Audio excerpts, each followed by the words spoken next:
You wanted the best. You've got the best podcast. The hottest podcast in the world. The Chris Voss Show, the preeminent podcast with guests so smart you may experience serious brain bleed. The CEOs, authors, thought leaders, visionaries, and motivators. Get ready. Strap yourself in. Keep your hands, arms, and legs inside the vehicle at all times, because you're about to go on a monster education roller coaster with your brain. Now, here's your host, Chris Voss. Hi, folks. It's Voss here from the ChrisVossShow.com, the ChrisVossShow.com. Welcome to the big show, my family and friends. For 15 years, 2 to 3 episodes a weekday. 15 shows, 2 to 3 shows a weekday, 10 to 15 shows a week. I can't feel my legs after 15 years anymore, people. Can you tell already? The Chris Voss Show family is the family that loves you but doesn't judge you. At least not as harshly as your mother-in-law. But, I mean, she kind of has a point, really, when you think about it. She's written the show. Please, you know who you are out there. Anyway, guys, we have an amazing author on the show. She's going to be talking to us about her latest, hottest book that just came out August 22nd, 2023. But before we get to that, we give the guilt and shaming section of the show, what we call the guilt and shaming bit. Please go to Goodreads. For the love of God, please. Go to goodreads.com/Chris Voss, youtube.com/Chris Voss, linkedin.com/Chris Voss, Chris Voss 1 over there on the tickety-talkety where the kids play. And I go over there and waste 4 hours of my night. Also, those TikTok videos, you're just like, I'll just watch one more, and then I'll go sleep, one more, and then the sun's coming up in the morning. You're like, damn it, not again. Anyway, guys, 5 stars over there on the iTunes, if you would, please. She is the author of the latest and newest book to come out, as I mentioned, in August. The book is entitled Never Enough, which is, I think that describes my TikTok addiction. Never enough. When achievement culture becomes toxic and what we can do about it. Jennifer Wallace joins us on the show. She's going to be talking to us about her book and her amazing insights on it. And the one thing that's pretty awesome about this book is it was an instant, not delayed, because mine's delayed a few years. It's an instant New York Times bestseller. So that's important to note because she's basically kicking butt. Let's just put it that way in the book world. That's actually a little term we use in the book world. Jennifer Wallace is an award-winning journalist and author of the new book we mentioned. She is a frequent contributor to the Wall Street Journal and the Washington Post, or what we like to call the WAPO. And she appears on national television to discuss her articles and relevant topics in the news. She graduated from Harvard College and began her journalism career at CBS 60 Minutes, where she was part of the team that won the Robert F. Kennedy Awards for Excellence in Journalism. She is a journalism fellow at the Center for Parent and Teen Communication at the Children's Hospital of Philadelphia, and she serves on the board of Coalition for the Homeless in New York City, where she lives with her husband and their 3 children. Welcome to the show, Jenny. How are you? Oh, thanks for having me. Great. There you go. And did we decide I was going to call you Jenny through the show? Jenny sounds great. There we go. Okay. Because you put in the thing, and so now it's stuck in my brain. So, Jenny, welcome to the show. Give us your .coms. Where can we find people, have people find you on the interwebs? Yeah, it's jenniferbwallace.com. I'm also on LinkedIn. I'm on Instagram. I should know my handle. I don't. Shoot. Over there on the Insta, as the kids call it, the Insta. Just Google me up, whatever. Which is funny because I grew up in the era where Insta was like the Kodak camera where you had put film in it and you had to take that photo map. That was the Insta. Anyway, so what motivated you on to write this book? So I have 3 teenagers, one of whom is applying out to college this year. Mm-hmm. And, while I've been parenting for the past 17 years, I've been noticing how different my children's childhood was from my own growing up in the 70s and 80s. So I wanted to know, 1, why was it so different? Why was it feeling so pressured in my house? And 2, what could I do about it? Ah, there you go. And raising teenagers is hard. Were you a Gen Xer then? Yeah, Gen X. So are you raising the greatest generation ever, of course, which is why we have a hard time understanding these younger people. Are your children Gen Z or are they millennials? They are Gen Z, and then I think my youngest is Gen Alpha. I don't know if that's a Is it on real the thing or if cusp or he's something? just calling Oh, himself that's that.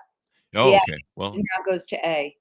there you go. Well, I mean, you might as well. Or maybe I should start calling myself Gen Alpha. Will I become younger if I do? Maybe this sounds like those people who always say they're 20 when they're really 50, and that might be me. So, give us a 30,000 overview, if you would, of the book and what it entails. Yeah, so it looks at why our children's childhoods are so much more pressured, uh, Hmm. and solutions. So just quickly, when I was growing up in the 70s and early 80s, probably like you, my parents could be more relaxed because life was generally more affordable back then. Real estate was more affordable, higher education was more affordable, food was more affordable, healthcare was more affordable. So there was more slack in the system. Parents back then felt pretty assured that even with a bunch of wrong turns, their kids would be able to replicate their childhoods, if not do even better. Um, and that's the American dream. And now parents are seeing a first generation that's not doing as well. And so that's where a lot of this tension and pressure is coming from. There you go. Are you sure that's what it was though? Because maybe it just was parents just didn't give a shit. I mean, they had to have a PSA that had to tell parents at 10 o'clock, 10 p.m. where they'd be like, "Hey, do you know where your kids are? Like, have you thought about that today?" It was on TV, man. They had to run that shit. It was crazy. Like, like my parents would leave me in the car in California when that crazies were running around like Manson and other people and stuff. She put a sign on the window, "Free children," when she go into Ralph's. Like she she'd be like, "Don't pick the middle one. Take the other two first." Yeah, So I don't true. know. I will tell you that there are lots of reasons why modern life and parenting is changed, but I think it's the macroeconomic forces we're living in today Mhm. that's putting so much pressure on all of us. Definitely. It seems like the world is it, everyone who says the world's moving faster, things are getting more complex, and that's the compression element of it. Is that true according to research or Think it's true, and it's also that it's becoming more uncertain. So it's mm, always been the job of a parent to raise kids who will thrive and survive without them one day in the mhm, future. But the future has never felt so uncertain, right? We don't know what half the jobs are going to be when our kids hit the job market. AI is now on the scene. yeah, So parents are really preparing their kids for what we don't even know. And so a lot of them are relying on a good college as a kind of life vest in a sea of uncertainty. They're hoping that they could strap that on, the kid will survive, but it's drowning too many of the kids. We're trying to. especially with the debt of college Oh, and loans, college that's loans. it. It's not, the pressure. I'm glad you brought that up because the pressure that the parents are feeling is not to get their kid into Harvard and Yale. And I think that's a misnomer. The pressure many parents are feeling is to be able to afford college at all. And so wanting to get their kids a scholarship, wanting to get some financial aid. And a lot of that is now dependent on achievement. Mhm. So that is the pressure parents are feeling. Definitely, and some of them are still paying their college loans. I know probably a lot of millennials are. I mean, I've had some of my friends that they've hit 50 and they announced on Facebook they're like, "Hey, I just finally paid off my college loans." I'm like, You're 45, 50, what?" It's You know? crazy. And Yes. I had a mortgage company for 20 years. It was astounding the people I would see. And back then, I think it was still just coming into the thing. But I mean, I would see doctors that with their college loans were basically living on minimum wage. Um, with the payments they would make. And they were doctors. Yeah. Like, they were eventually probably going to get it paid off and make money, but it was just extraordinary, what was going on there. And so, the one way I figured out how to solve, raising children and worrying about all their achievement is don't have them. As my audience knows, I never had kids, at least not that have been able to locate me yet. But Mari's still working on it. I just don't return Mari's calls. Anyway, so give us a deeper dive. What were some of the things that you found? And in your title, you talk about how this achievement culture becomes toxic. And give us a little bit more deeper dive on why this becomes so toxic. Is it like a Silicon Valley thing? Well, it's actually not just a Silicon Valley thing. I conducted a survey with a researcher at the Harvard Graduate School of Education, and we surveyed 6,500 parents around the country. And Mhm. it's being felt in Alaska. It's this pressure is being felt in Maine, in Jackson, Wyoming, Cleveland, Ohio. So the way that this is not an anti-achievement book. I'm a high achiever. I get joy from achievement. I think achievement becomes toxic when we entangle our worth with it. So, in other words, when we're only worthy when we achieve, or Mm. we're not worthy because we fail. So, that's when it becomes toxic, when our entire sense of value and self and worth is wrapped up in our achievement. Hmm. And that's not just true of youth. I mean, that's true of adults too. Yeah. I how I learned to fix that too. Don't give a shit. No, I'm just kidding. Don't do that, people. Those are jokes. Do you find that maybe some of it is social media? Because I know that, well, you're the researcher. It seems like a lot of people, and then the youth there. God, I talk like an old man. I talk like a guy on a lawn going, "Go off lawn, kids." Do you find that the youth, there's this kind of this fantasy culture that's been developed on Instagram that everyone's a millionaire, that everyone's running in jet planes. They even got it so you can go down to a studio in L.A., pay like I think it's $60, and they'll take photographs of you in a set up, mocked up private jet plane, so that people think that you're whatever the kids call it these days. And there's this kind of faux culture of everyone successful. In the dating environment, all the girls in the studies they do seem to think that every guy's a millionaire, and they grow on street corners, and you just got to find one. Is social media and some of the delusion of the fakeness of it what's maybe contributing to that, where people think hey, I'm 13 and everybody who's 13 is flying on private jets and a millionaire, so I need to keep up. So, do I think social media is part of it? Absolutely. Do I think it's an accelerant? Absolutely. Do I think it's a magnifier of these issues? Absolutely. I don't think social media hits at the root of the problem. Hmm. So, and what scares me about how we've come to talk about social media is that our kids were totally normal, and then social media came on the stage and it ruined them. And I think for parents, like, boy, wouldn't that be great if it was just social media and we could say, okay, fine, let's just shut it all down and then we'll have Hmm. our kids back. That's not what's going on here, in my opinion, in the research that I've done and in the research that I've read Hmm. from others, that there is a deeper issue here. And that is that people don't feel like they matter.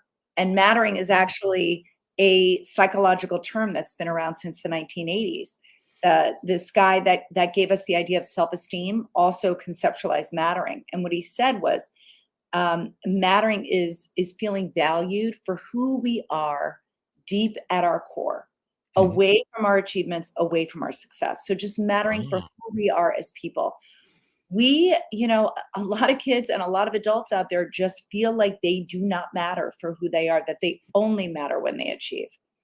That to me is the root of the issue. There you go. So what contributed to that? What created that? What was it, a cultural thing I think it's or cultural. I think it's economic. I think we oh. as a society have become much more materialistic. We are much more motivated by extrinsic goals. So I Mhm. found this fascinating, and I get into a bit in the book, that values impact well being. So researchers who study values sort of separate extrinsic values, which are career values, wanting the big house, wanting the statusy job, et cetera, versus intrinsic values. Those are, I want to be a good neighbor. I want to, you know, um, grow myself. I want to be a good friend. Those values are in conflict. And so the Mm. more we pursue materialistic values, the less room and time we have in our lives to pursue intrinsic values. And the reason this is harmful is Mhm. that extrinsic values are linked with negative mental health issues and substance abuse disorder. Oh. And so we are, as a culture, we've become much more materialistic.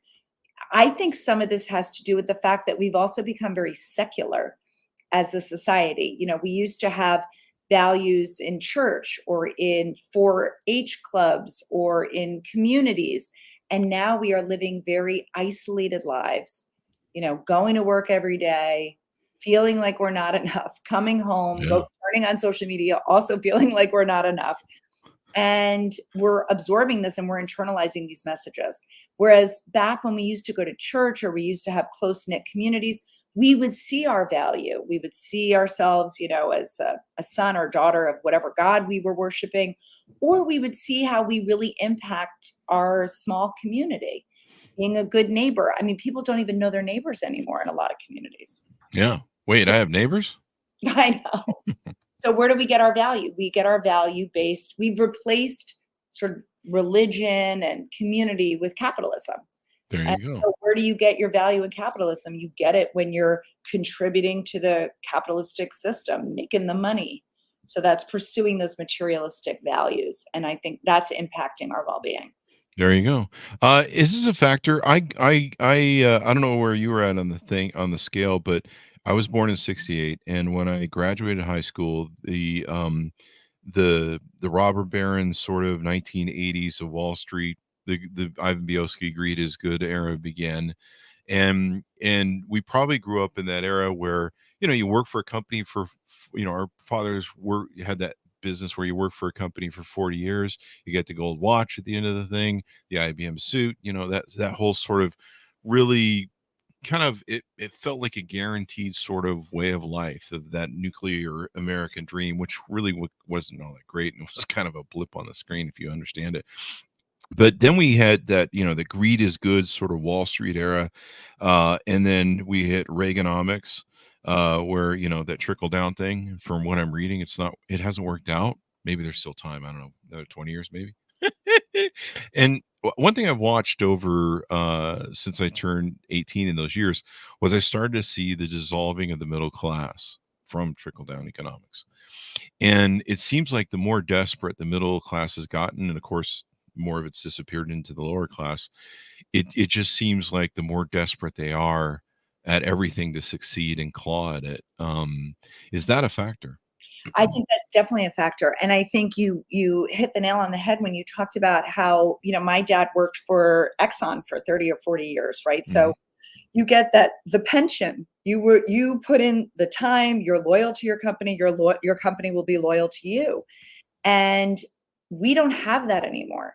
We Mhm. don't have, with Reagan, when he came on the scene, and Margaret Thatcher, there was, we took away safety nets Mhm. that were once there. What we are seeing now, the reason that parents are parenting so intensely in their homes is because we are now tasked with weaving safety nets for each individual child because Mhm. they no longer exist in our culture. We no longer have pensions to rely on. So parents are feeling this pressure to catch their kids or create this safety net for each of their children. Yeah, I think you hit it on I think the nail on the head. Let me ask you this too. One thing we've seen, or I've seen, this is my theory, and you're the researcher, is over the last 40, well, what, 60 years? Somewhere in the 50s and 60s, we started going from meritocracy to a victimhood competition culture. And I don't know if it was the proliferation of attorneys. I mean, you and I grew up in a world where they didn't have to tell you not to jump off the bridge because, you just kind of went, that's probably going to kill me, right? They didn't have to tell you not to put the bag over your head. And the people who did, never mind, I'm not going to do a Darwin joke. But they didn't have to do that. But we came in this culture where we got an attorneys coming out our bum telling us, hey, you're not at fault for anything you did or decided to do. And we're all trying to figure out how to sue. It seems like everywhere I go, I mean, if you really tune into victimhood culture in the news, every story almost leads with either how you're a victim or I was a victim of this, and it's become so prominent. It's become a competition. Like one of the times it really struck me was when Whoopi Goldberg on The View was trying to do an equation that somehow the experience of African Americans and racial injustice in America was larger than the Jewish people who went through the Holocaust. And both were horrific and extensive, but trying to figure out which was worse and try and play one down to play the other up, you saw the victimhood competition on it. And is that part of it? I mean, we seem to be, it just seems to be emotionalist, lack of self-accountable society, emotion-based lack of accountability society, lack of self-actualization, where everyone just runs around and is like, I'm a victim. It's not never my fault. I will take the other side of that. A similar, I think, argument. So two things. You mentioned meritocracy, which I'll talk about in a second. But what I think you're talking about when you talk about victimhood is a real distrust in our society and how we've become very hyper individualistic. We feel like we are on our own, that we, we have to take care of the family within our walls, and not, and it's a dog eat world, dog eat dog, hyper. And first of all, hyper individualism is a myth, that we are interdependent. And I think we have to stop raising our kids. We're told as parents that the ultimate job is to raise self-reliant, independent kids. But I would argue that that's what gets to the victim mentality, that you're on your own, that you're vulnerable, that you can't trust anyone else. And instead, I think we should be focusing on healthy interdependence, being somebody who can rely on others and have others rely on us. What that requires is trust. And there are lots of reasons we've lost trust in this world. I don't get into it much in the book, but it is very sad to me. And I certainly am not raising my kids to believe that they should mistrust strangers. But I think people are making money off of selling mistrust, like you pointed out. But also I want to talk about the meritocracy, which also I think is a myth and has always been a myth, that meritocracy, especially for a white person like us, who gets a head start a few rings up the ladder, meritocracy is like a really interesting idea. But what we have come to realize is that meritocracy actually doesn't quite exist, that certain people are starting in way ahead of other people. And so meritocracy as an idea. And there was this great book that I'm going to butcher the name of, but the author is Daniel Markovits, and he's a Yale Law School professor. I think it's called The Meritocracy Trap. And it's such an interesting take. His subtitle is something like, the myth of meritocracy. Do you have it up there? Oh, it's such a good What was the last name? Daniel Markovits, Markovits, something like that. The Meritocracy Trap: How America's Foundational Myth Feeds Inequality, Dismantles the Middle Class, and Devours the Elite. That meritocracy works for no one. Anyway, that's his argument. I don't. It's beyond the scope of my book, but I do think you're hitting on interesting points. A lack of trust, how meritocracy, doesn't actually work the way we want it to work. And it's just another way, in the words of Scott Galloway, I think it's he who says it's really, meritocracy is a caste system, the caste system of America. Ah, that's interesting to look at it that way. Yeah. Hey, I do think self-accountability, though, is one thing we missed. Did you see any play-in your research from, with the I believe it started with the late Gen X parents or the millennial parents, where they started doing the participation trophy thing and the coddling of their children, the helicopter parenting and all that sort of stuff? So I think the trophies came from the idea that it was certainly a popular idea in the 80s and 90s, that if your child had a healthy level of self-esteem, that they would feel good about themselves and they would be better citizens of the world. And so parents really focused on building up their kids' self-confidence, but they did it through extrinsic motivators like those participation trophies. Kids know that they didn't earn it. Mhm. So it was a misguided effort to build stronger, healthier kids and Mhm. therefore stronger, healthier communities, but it's backfired. I wonder if did it contribute to where we are today then? Um, I wouldn't be surprised if it contributed. And I would say I wouldn't be surprised because I think it's become so much a part of how we've overscheduled our kids. Oh, yeah. And that has fed into achievement culture. There you go. One of the resiliency of young people, and I imagine it varies across. You can't lump a whole generation into one ball. But one thing that I've seen that's disturbing to me is this rise of incels, of young men, and I just don't get them. Like, you'll see these, and I believe there's an equatable female version of I forget what they call it, femcells.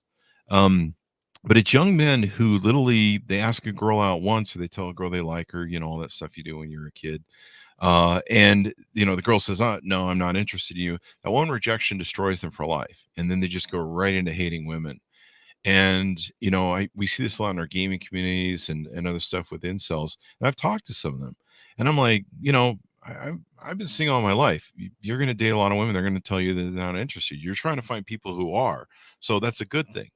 And the fact that just one or two women tell them no, and they just give up and just hate women is, it just bends my mind to try and understand it. But it's kind of weird how some of this generation, they just don't have that resilience, and they don't have any self-accountability to go, well, maybe it's me, maybe it's how I approached or talked to her, et cetera, et cetera.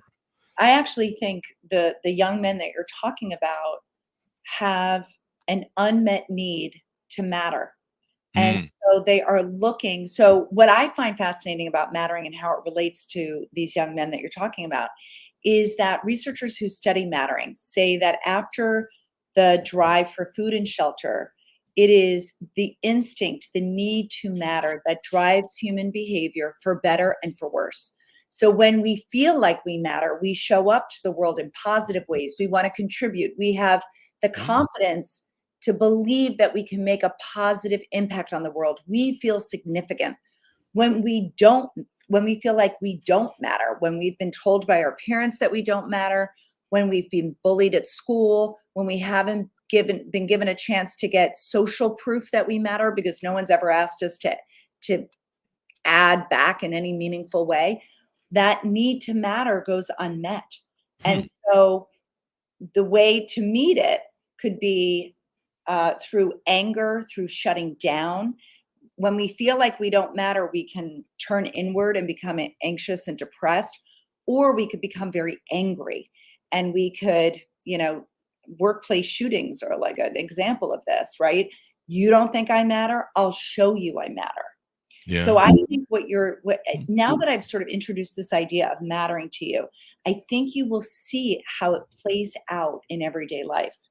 There you go. I mean, the people that do school shootings, I mean, they're looking for fame and fortune. They're looking to, and Matter. many times they're copy. Yeah, they're looking to matter. That's very interesting. Very thought processing. You did a survey. You did interviews with families, educators, an original survey of nearly 6,000 parents. And what did you find when you talked to them? Oh my gosh, they were so honest. I'll read you a couple of things. I wanted to get to the roots, to the hidden, academic achievement culture landscape.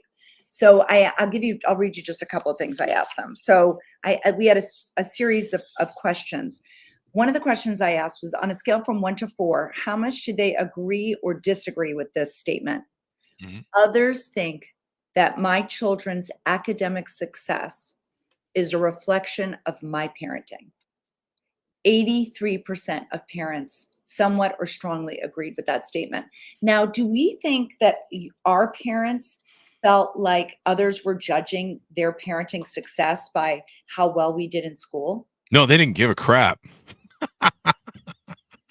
So I think that we are also like living in a culture where adults are getting their moral worth based on how well they fit their kids into society's ever shrinking definition of success. Sounds So, like we can blame this on their parents then. well, I don't think we can blame it on the parents. I think we can blame it on the macroeconomic forces. Okay. I think parents are just the social conduits communicating those macroeconomic forces to their kids. Well, I they're blame, probably feeling the same thing too, and that's why they're passing it along, maybe? yes, There you yes, go. There you parental go. anxieties. Yeah. Yeah, my parents were like, "Hey, why don't you get good grades?" And, then I bring home the good grades or, B's or A's or whatever. I flunked everything. I think that's the callback joke on the show. And then, your mom would be like, "Okay, just get the hell out of the house. Come back whenever, I don't know, next year or something, whatever." And when I yell at you or when the street lights come on, Mhm. sometimes we'd play a game with her and be like, "Let's see how long after the street lights come on before she starts yelling for us." It was like, let's see if she forgets us. And then of course she'd see the 10 o'clock thing. It's 10 o'clock. Do you know where your child is? And she'd be like, damn it. I should go find them. Otherwise, CPS. I don't think there was CPS back then.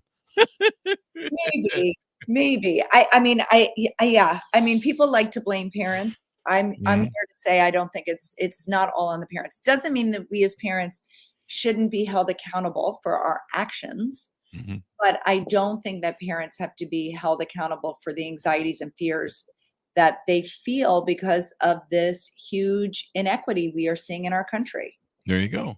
So you talked in the book about how you give some resources to how people can start, I guess, individually working with this with their kids and their parents. What are some of the best things or some things you can tease out from the book that people can do? Is one of them like I did, just send the kids to military school for 18 years?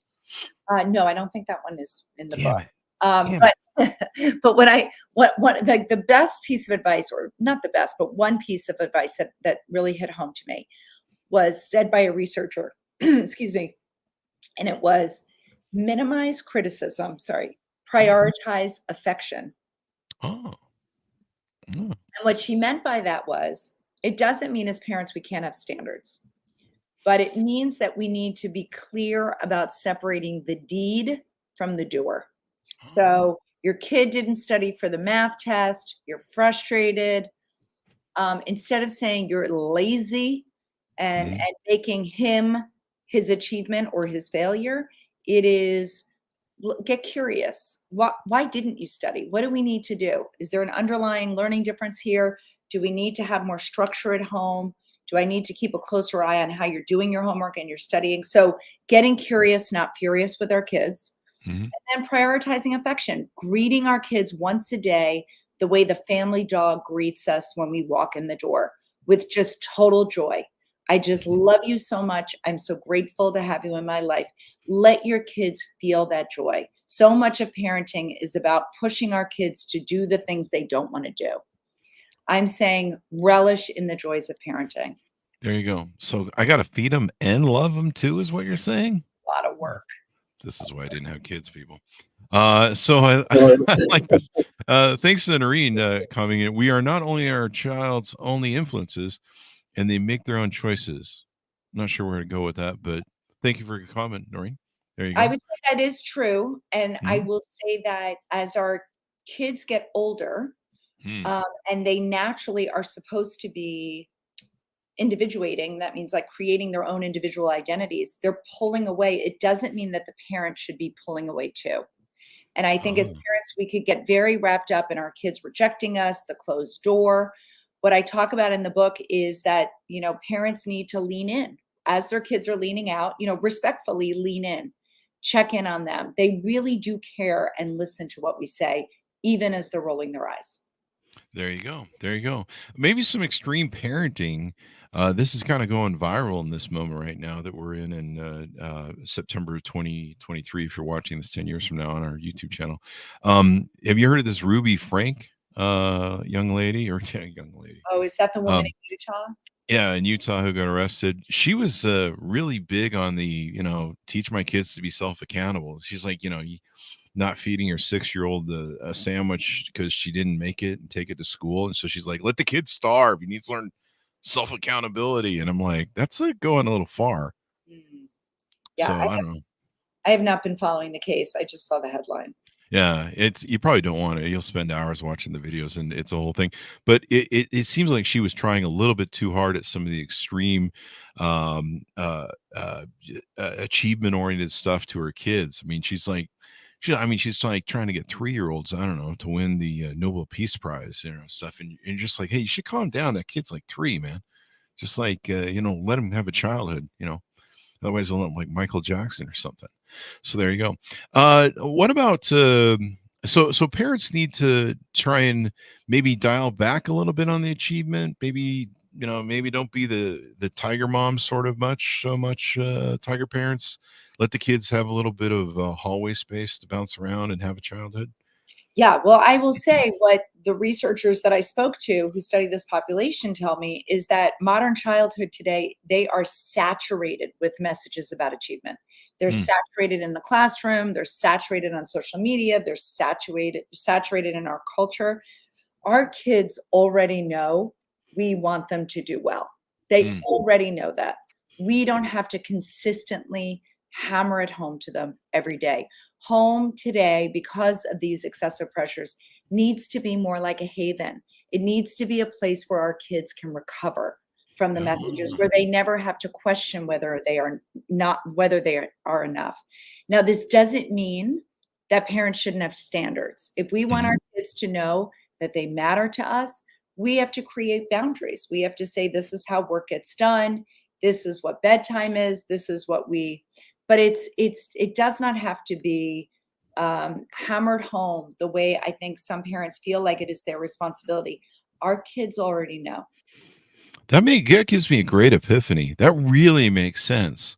I mean, you've got to give them a timeout place. The world is already pressurizing them enough as it is.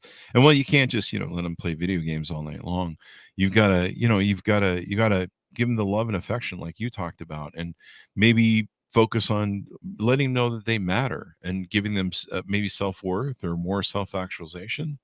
Yeah, finding out Yeah. what they're getting, I call it getting a PhD in your kids. What Mhm, is it about your kid that uniquely makes them tick? Are they mhm. really funny? Are they really generous? Do they have a lot of empathy? And really help as a researcher said to me, the self becomes stronger less by being praised than by being known. And Oh. so to me, that was really profound. So that Mhm. at my job as a parent is to know my child intimately. And that's how you can know, what the where the bar should be as it relates to your kid and achievement. When you know them intimately, then you could set up parameters, healthy parameters There around you go. And maybe tell your kids you're proud of them more. I mean, I don't know about your parenting relationship, but I remember the first time my father said he was proud of me, and I can remember this day to the very moment. That's how unique and rare it was. He might have said it twice when he was in his 60s or 70s before he passed, but I think it was about 3 times total. And we never heard that a lot in the Gen X generation. I mean, usually it was like, "Who are you? Are you mine?" But like, "Dad, I've been here for 20 years." And he's like, "Are you sure?" But no, one of the most important things I think most parents can tell their kids, "Hey, I'm proud of you. I value you." Maybe that's the thing they need to say, because that's kind of what my dad was saying. "Hey, I'm proud of you. I value you." Before that, it was like, "Who are you?" I'm proud of you for who you are. I see you. I know you. You are you are enough. There you Kids need go. a place where they feel like they're enough, and that should be at the home. There you go. Well, important message for all the parents out there, every parent should read your book and understand it better, and probably realize that they're in the same sort of box of this, striving, clawing, challenging. It's just it feels like, if you remember that movie Network back in the day, when the guy goes, we just reached the point where we just want to we just want our radios, and we want to watch TV, and we just want to be left alone by a few minutes, and that was in the 70s. And so now it just seems even more a toxic environment.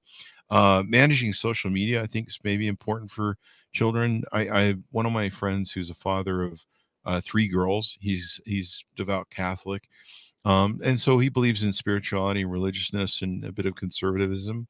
But he says to me what he constantly has to do is sit down with his girls and their Instagram and what they're seeing on their Instagram and go, okay, honey, some of this is not reality. Some of this doesn't reflect on you as a person, as a value. You don't need to be this person doing that, et cetera, et cetera. And he says it's a constant battle. Young women struggle with their value and their self-esteem and different things, and they see the images of the world around them, and the competition, of course, amongst women is pretty something else. And so he has to constantly try and reset that. And I've talked to other parents that struggle with that too. They're like, we constantly have to tell our kids that, hey, the people in the fake private airplanes, and the fake diamonds and whatever the hell they're putting on, maybe they're, those people going to Dubai, it's not really what you think it is. So there you go. I think that's absolutely right. And I think, as parents, it would really benefit us to get as involved and interested in our kids' online world as much as we are what's going on at the cafeteria table. There you go. Note to self, call the kids I sent for 18 years to military school and tell them I love them and I'm proud of them, and I'll see them when they graduate. All right. There you go. Well, any final thoughts you have before we go out, Jenny, on your book and what's inside of it? I hope parents read the book and feel seen and not judged, and that they walk away with really practical advice that they could implement in their homes tonight. There you go. Anything we can do to make parenting easier and raise better children so I don't have to stand on the lawn anymore and spray them with the hose and tell them to get off my lawn. I've kind of become that Clint Eastwood character who's on the lawn just growling at the youth, and it's not a pretty sight. And so there you go. I don't know. Well, thank you very much for coming on the show. We really appreciate it, Jenny. Give us your .com so people can find you on the interwebs, please. Yep, JenniferBWallace.com. And there you'll be able to reach me. There you go. I'm on Instagram, I'm on LinkedIn. Yeah. There you go. Order it up, folks, wherever fine books are sold. Remember, stay away with those dirty alleyway bookstores. You might need a tetanus shot after you wander through those alleyways. August 22nd, 2023. Never enough when achievement culture becomes toxic and what we can do about it. Order it up. Hey, just remember, there's the holidays coming up, folks. We always tell people at the end of the show now, buy 5 to 10 books so you can give them away to all those people who bought you gifts, but you didn't think highly enough of them to get them gifts. And then you got some backup gifts. And then, of course, give the books away to the people you love too as well. Thanks for tuning in, folks. Go to goodreads.com/Chris Voss, youtube.com/Chris Voss, linkedin.com/Chris Voss, and Chris Voss 1 on the tickety-tockety. Thanks for tuning in. Be good to each other. Stay safe, and we'll see you guys next time.